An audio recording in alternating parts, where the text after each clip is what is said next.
আৰাধনা কৰে। এবাৰ এজনে আহিলে বিদেশৰ এজন মানুহ ভাৰতবৰ্ষলৈ। আচ্ছা, ভগৱান কোন পৰীক্ষা কৰিবলৈ আহিলে? তেওঁ পৰীক্ষা মানে চাবৰ কাৰণে প্ৰত্যেকটো মন্দিৰলৈ গ'ল। প্ৰত্যেকটো বিভিন্ন ধৰণৰ মন্দিৰ আছে, দুৰ্গা মন্দিৰ, কালী মন্দিৰ, শিৱ মন্দিৰ ইত্যাদি মন্দিৰবিলাকলৈ গৈ গৈ ৰাধাকৃষ্ণ মন্দিৰলৈ গ'ল, বিষ্ণু মন্দিৰলৈ গৈছে। লাষ্টত সিদ্ধান্ত হ'ল বোলে কৃষ্ণই ভগৱান বোলে। কেনেকৈ জানিলে আপুনি? কোনোবাই ক'লে নেকি? বোলে নাই কোৱা, মই নিজে চাই পিনে গম পালোঁ। কেনেকৈ? এই বাকীবিলাকৰ চবৰে বোলে ভয় আছে, অকল কৃষ্ণৰে কোনো ভয় নাই বোলে। যে ভগৱানৰো কোনো ভয় নাথাকে, সেইকাৰণে কৃষ্ণ ভগৱান। কেনেকৈ? বিষ্ণুৰ ওচৰলৈ গ'লোঁ, বিষ্ণু চক্ৰ তক্ৰ লৈ আছে, গদা লৈ আছে, তেওঁৰ ভয় আছে ভাই দেই। দুৰ্গা ওচৰলৈ গ'ল, দুৰ্গাটো গোটেই এইখন হাতে হাতে কিবা অস্ত্ৰ অস্ত্ৰ। কালীৰ ওচৰত গ'লোঁ, এই শিৱৰ ওচৰত ত্ৰিশূল লৈ আছে। কৃষ্ণই ভয়, বাঁহী বজাই থাকে আৰু আনন্দ মনৰ আনন্দময় অভ্যাসাত, সেইকাৰণে বোলে কৃষ্ণই ভগৱান। এটা লজিক দিছে। তো ইয়াত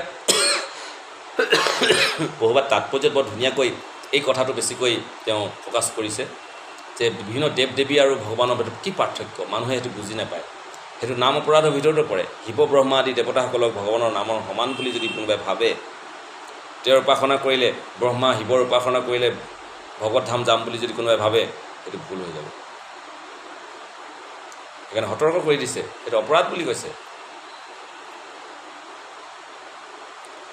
আৰু ইয়াতো সেইটো ক্লিয়াৰ কৰিছে যে যিসকলে ভগৱত ধাম যাবলৈ বিচাৰে তেওঁলোকে অন্যান্য দেৱতাসকলৰ উপাসনা কৰিলে কেতিয়াও সেইটো সম্ভৱ নহ'ব।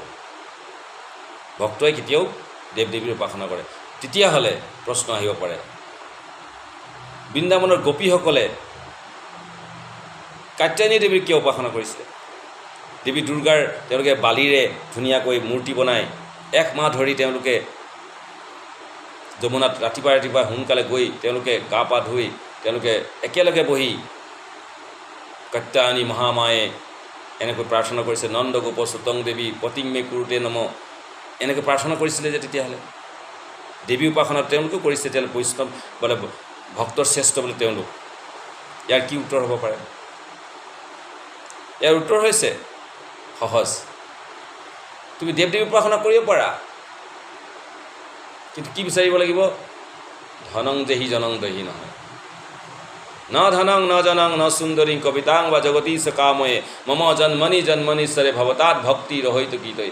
ভগৱানৰ প্ৰতি মোৰ ভক্তি যাতে বৃদ্ধি হয়, হে মহাদেৱ, হে ব্ৰহ্মা, হে দুৰ্গা, হে কালী, সকলোৱে মোক কৃপা কৰক যাতে মই ভগৱানৰ ভক্তি কৰিব পাৰোঁ, প্ৰভুৰ যেনে দাস দাসী হ'ব পাৰোঁ আমি। সেই প্ৰাৰ্থনা যদি কোনোবাই কৰে, ইটছ অ'কে।